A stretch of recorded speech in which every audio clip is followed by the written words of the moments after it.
মহারাজ। মন্ত্রী আর গোপালের মধ্যে কে বেশি ভালো সেটা পরীক্ষা নেওয়ার পরিকল্পনা করেছি, এবং যে এই পরীক্ষায় সফল হবে তাকে আমি পুরস্কার দেব। কিন্তু বেশ শুভ সংবাদ। এই পুরস্কার সেই ব্যক্তি পাবে যে ভালো কাজ করবে, ভালো চিন্তার মাধ্যমে বাকি মানুষদের কাছে এক অনুপ্রেরণার উদাহরণ হবে। বাহ, বাহ, সাধু সাধু, খুব ভালো প্রস্তাব মহারাজ। ভালো না চাই, এটা কোনো পুরস্কার নয়। ছে, ভালো কাজ করার চারটিখানি কথা। মহারাজ, একটা অনুরোধ ছিল। তোমার আবার কি অনুরোধ?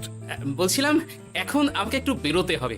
আসলে আজ আমার নাতি নাতনিদের দল বাড়ি আসবে অনেক দিন পর, তাই ওই আর কি একটু গল্প আড্ডা খাওয়া দাওয়ার ব্যাপার আছে, এই আর কি। কোথাকার কোন রাজা এলো আমার, যখন ইচ্ছে আসবে যখন ইচ্ছে যাবে, আর সেগুলো নাকি আমাদের মেনেও নিতে হবে। মন্ত্রী, এই হিংসুটে পানাগুলো কবে বন্ধ হবে তোমার বলো তো? তুমি যাও তো গোপাল, মানুষের ভালোবাসা পাওয়া, জনপ্রিয় হওয়া এত সহজ নয়। অনেক ধন্যবাদ মহারাজ। আমার তো বেশ গর্ব হয় তোমার জন্য, আর আমি চাই যে গোপাল আরো ভালো কাজ করে সেরা নাগরিক সম্মান পেয়ে এই কৃষ্ণনগরের মুখ আরো উজ্জ্বল করুক। নিশ্চয়ই মহারাজ, চেষ্টা করব। তবে পুরস্কারের কথা ভেবে আমি কোনোদিন কাজ করি না মহারাজ, যেটা আমার ঠিক মনে হয় তাই করি। এবার আমায় অনুমতি দিন, আমি আসি। বেশ বেশ, যাও যাও।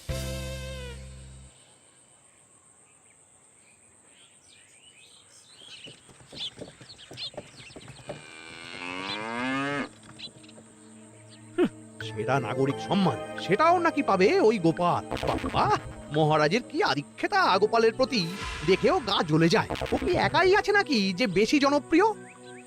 আমিও হব। হ্যাঁ, কি করি কি করি, যাই একটু গোপালের বাড়ি উঁকি মেরে দেখে আসি যে কি এমন মহান কাজ করে।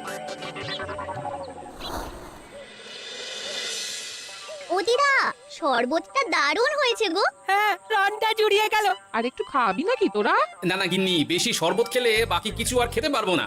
তুমি বরং ওই তরমুজ, জাম, যা যা ফল এনেছি সব এনে দাও। আচ্ছা আচ্ছা, সেই ভালো। আজকের দিনটা পুরো জমে গেল, মানে কোনো তুলনা হয় না। সে আর বলতে, গোপাল দাদু জায়গা কেউ কোনোদিনও নিতে পারবে না। কয়জন দাদুকে দেখেছে ওরা জীবনে? এসব তো আমিও খাওয়াতে পারি, বেশি বাড়াবাড়ি। এই নে সোনারা আমার, তোদের জন্যই তো তোদের দাদু এসব এনেছে। হ্যাঁ, এই তোরা খা, কেমন লজ্জা করিস না কিন্তু। সে আর বলতে, ও দাদু তুমি আমার পরের গল্পটা বলো তো।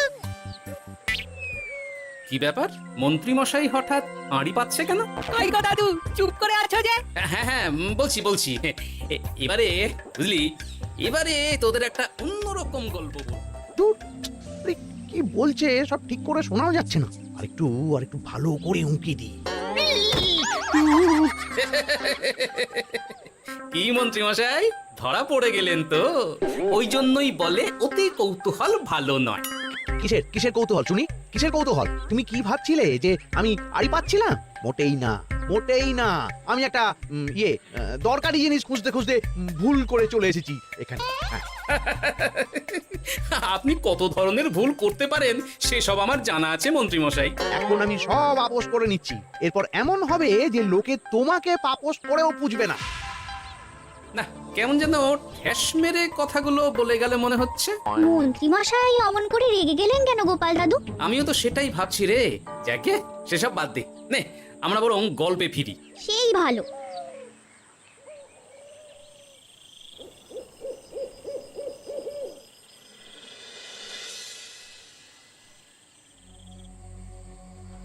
অনেক হয়েছে, অনেক হয়েছে গোপালের গুণগান। এবার থেকে আমিও এমন কিছু করব যাতে আমি গোপালের থেকেও বেশি জনপ্রিয় হই। কিন্তু তার জন্য গোপালের কাজকর্মের ওপর একটু নজর রাখতে হবে।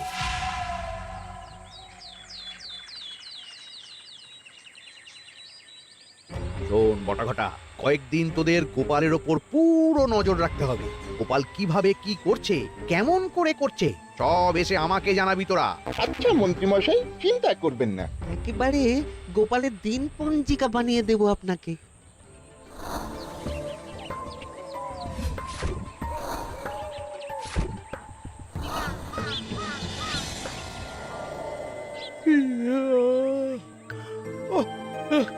দুপুরের ঘুমটাও একটু ঠিক করে ঘুমোতে দিবি না রে তোরা? কি হয়েছে বল? আগে মন্ত্রীমশাই আপনিই তো বলেছিলেন। ঠিক আছে ওহো, বল কি হয়েছে? দেখে যা বুঝলাম গোপাল বড় উদার, পরোপকারীও। সে কাউকে ঠকায় না আর নিজেও ঠকে না। হ্যাঁ, সবাই তাকে খুব ভালোবাসে। হয়েছে বুঝেছি। এবার থাম তো। গোপাল পরোপকারী? হাহ, এতদিন ও ছিল, কিন্তু এবার আমার পালা।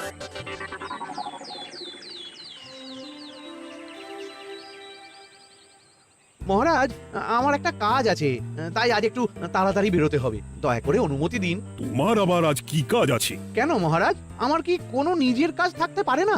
আপনার যদি আমার উপর কোনো সন্দেহ থাকে, তাহলে আপনি নজর রাখতে পারেন। আহা মন্ত্রী, আমি কি সে কথা বলেছি একবারও? তাহলে এটা যদি গোপাল বলতো, তাহলে কি আপনি ওকে এত প্রশ্ন করতেন? এর মধ্যে আবার আমি আসছি কোথা থেকে? দেখছেন তো মহারাজ, কেমন আগ বাড়িয়ে ঝগড়া করতে আসে। ওহো, ঠিক আছে মন্ত্রী, তুমি যাও। ও কি, আবার কি হলো? প্রণাম করছো কেন? ভালো কাজ শুরু করার আগে আপনার আশীর্বাদ নিয়ে নিলাম মহারাজ। কিছু কি বুঝলেন মহারাজ?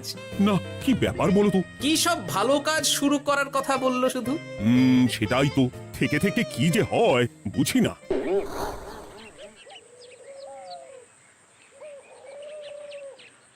তা বলেছিলাম, সব মনে আছে তো?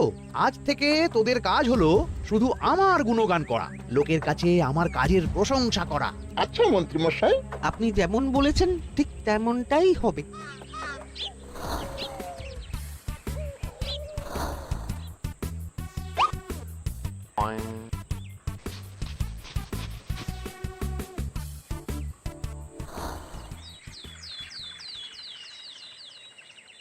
সত্যি কথা, মন্ত্রী মশাইয়ের মতো আর ভালো মানুষ হয় না। ওনার মন অনেক বড়। সে আর বলতে। বরাবরই তো খুব বড় মাপের মানুষ। আরে আরে গোপাল দাদা, আরে কোথায় চললে? এই রাজসভায়। ও মা, তাহলে তো তোমার সাথে মন্ত্রী মশাইয়েরও দেখা হবে। হবে বই কি?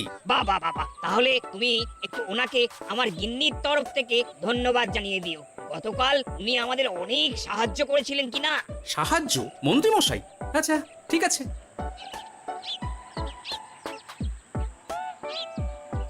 কিরে, কোথায় যাওয়া হচ্ছে সব? আজকাল তো তোদের দেখতেই পাওয়া যায় না। বাড়িতেও গল্প শুনতে আসিস না তোরা। কি করে যাবো বলতো গোপাল দাদু, সময় হয় না তো।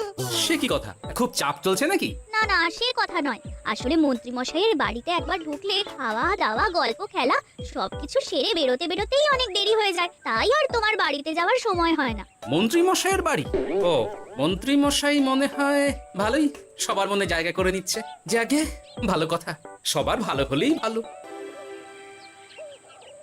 তা মন্ত্রী, চারপাশ থেকে তো তোমার নামে বেশ ভালো ভালো কথাই শুনছি। খুব ভালো। এইভাবেই মানুষের পাশে থাকো সব সময়। এখন তো গোপালের থেকেও সবার মুখে তোমার নামই আগে আসে। বেশ হয়েছে, এটাই তো চাইছিলাম। গোপালকে ছাপিয়ে গেল মন্ত্রীর কাজ, সকলের মুখে তাই ওর নাম আজ। ও কি গোপাল, তুমি এত চুপচাপ কেন? সবাই এখন আমায় বেশি ভালোবাসে, এতে কি তোমার কোনো অসুবিধা হচ্ছে গোপাল? অসুবিধা? কি যে বলেন মন্ত্রী মশাই, এটা তো খুব ভালো কথা। তবে কি বলুন তো, মানুষ যত তাড়াতাড়ি মাথায় তোলে, কিছু হলে ঠিক তত তাড়াতাড়ি মাথা থেকে নামিয়ে দেয়। মানে কি বলতে চাইছো? না তেমন কিছু না, ওই নিজের জায়গাটা ধরে রাখাটাই আসল। সত্যি কথা বলেছো গোপাল, এক দুদিনে রাতারাতি কিছু অর্জন করা যায় না। যাই হোক, সভা আজ এখানেই শেষ করলাম। না, এখন আর কারোরই আমাকে প্রয়োজন নেই মনে হয়। সবাই তো মন্ত্রী মশাইয়েরই জয়গান করছে, তবু যেন কেমন খটকা লাগছে আমার। ধুর, এত ভেবে কাজ নেই। ভোলা ময়রা দোকান থেকে বরং কটা রসগোল্লা কিনে নিয়ে যাই। ওই গো, আমাকে গোটা 10 রসগোল্লা দাও তো। রসগোল্লা তো হবে না। কি হবে না? এই তো সামনে রাখা দেখতে পাচ্ছি। ওগুলো ওই মন্ত্রী মশাইয়ের জন্য রাখা আছে। ওগুলো ছাড়া তুমি অন্য কিছু বলো, আমি দিচ্ছি। না থাক, কিছু লাগবে না।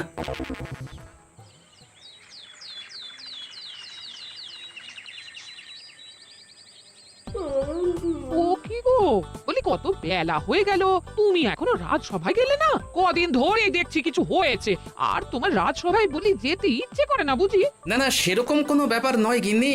আমি দেরি করে যাই কি তাড়াতাড়ি, কোনো কিছু তো আর কারোর জন্য থেমে থাকে না।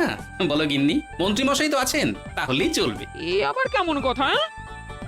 কিছু না, আমি বেরোলাম।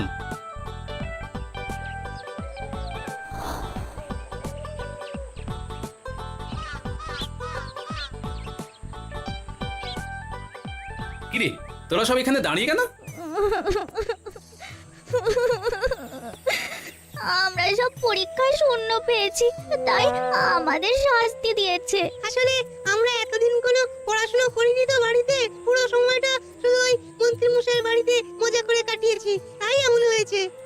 তা নিজের ভুলটা যে বুঝতে পেরেছিস এটাই অনেক। এই কারণেই বলে নিজের কাজ নিজেকেই করতে হয়, বুঝলি? এরপর মন দিয়ে পড়াশোনা করবি, সব ঠিক হয়ে যাবে।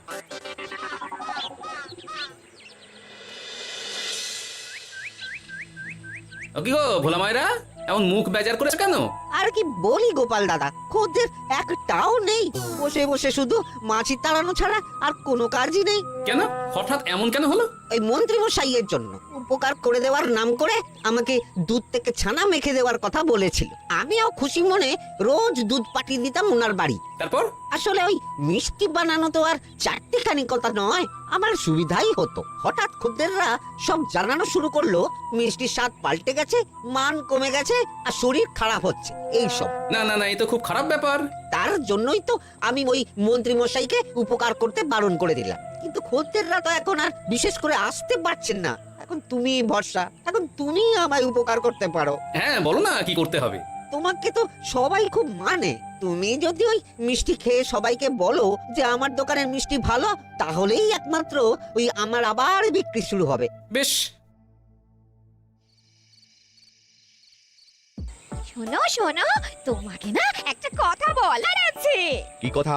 তুমি ভালো মানুষই করছো, তাতে তোমার লাভ, আমার কি লাভ আছে তাতে? মানে তোমার আবার কি চাই? সোনার গয়না, আমার একটা নতুন সোনার হার চাই। হ্যাঁ, না দিলে কিন্তু আমি চলে যাব। ওই দেখো, আচ্ছা ঠিক আছে ঠিক আছে, দেবো। ও মা, তাই? সত্যি তুমি খুব খুব ভালো। আমি তোমাকে যতটা কিপটে ভাবতাম, তুমি ততটাও কিপটে না। না গিন্নি, তোমার গয়না আমি গড়াবো, কিন্তু খরচ আমি করব না। যাকে বলে মাছের তেলে মাছ ভাজা। সে আবার কি করে সম্ভব? তুমি দেখোই না।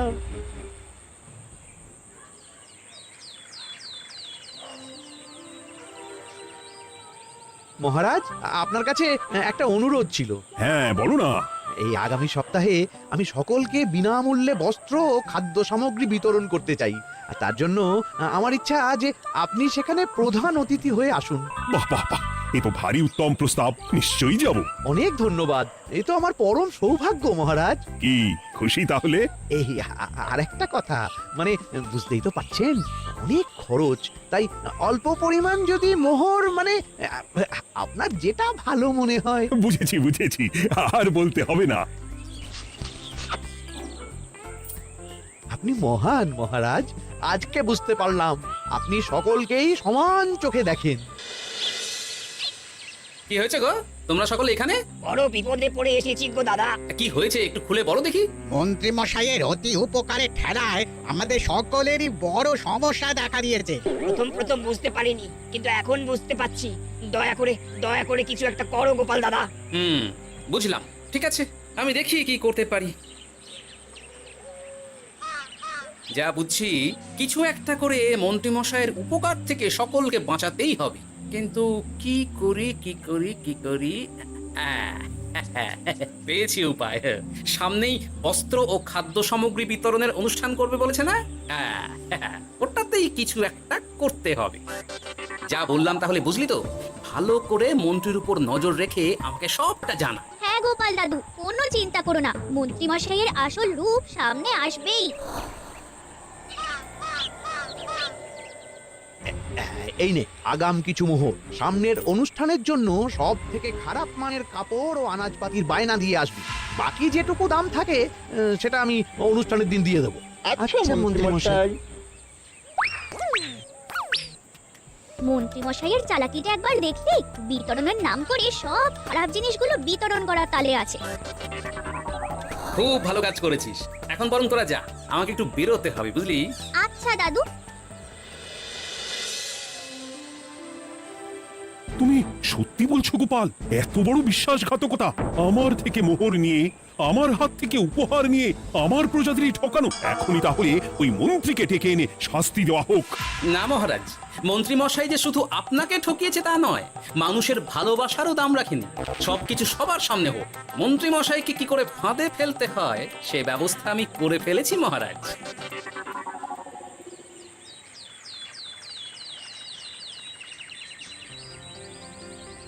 যাক বাবা, এই সুযোগে প্রচুর মোহর হাতে চলে এলো।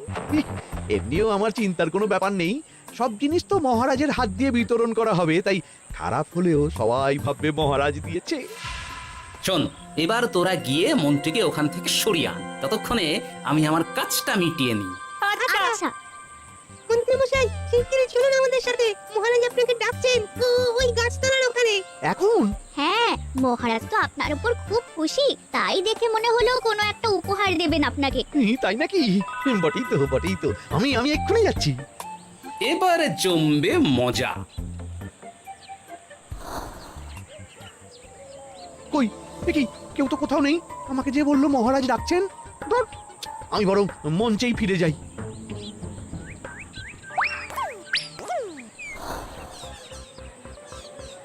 মন্ত্রীমশাই, আমরা চলে এসেছি। আপনি বলেছিলেন আজকে আমাদের পাওনা মিটিয়ে দেবে। আপনার কথা মতো সবচেয়ে উৎকৃষ্ট মানের কাপড় আমি দিয়েছি। হ্যাঁ মন্ত্রী মশাই, আমিও একদম ওই টাটকা শাকসবজি, মাছ, মিষ্টি সব দিয়ে থলি ভরিয়ে দিয়েছি। এবার দামটা মিটিয়ে দিন। দুজনের মিলিয়ে হচ্ছে ওই 1000 মোহর। বাহ মন্ত্রী বাহ, তুমি এত ভালো ভালো জিনিস বিতরণ করছো, ওহ, আমি তো বিশ্বাসই করতে পারছি না। মোটাই না, আমি অত দাম দিতেই পারবো না। আমি তো ভালো জিনিস দিতে বলিনি, আমি বলেছিলাম সব থেকে খারাপ জিনিসগুলো দিতে। কি বললেন মন্ত্রী মশাই? এই রে, এই ধরা পড়ে গেলাম মনে হয়। তোমার এত বড় সাহস, তুমি আমার রাজ্য থেকে এইভাবে মানুষকে ঠকাবে? আমায় ক্ষমা করে দিন মহারাজ, আমি ইচ্ছা করে এমন করিনি। আর আমি কোনো কথা শুনতে চাই না। উপকারের নাম করে তুমি আমার প্রজাদের যা অপকার করেছো সব আমি জানি। তোমাকে শাস্তি পেতেই হবে। প্রহরী, বন্দি করো মন্ত্রীকে। মহারাজ, আর হবে না মহারাজ, আর হবে না। ওই জন্যই বলে যেমন কর্ম তেমন ফল।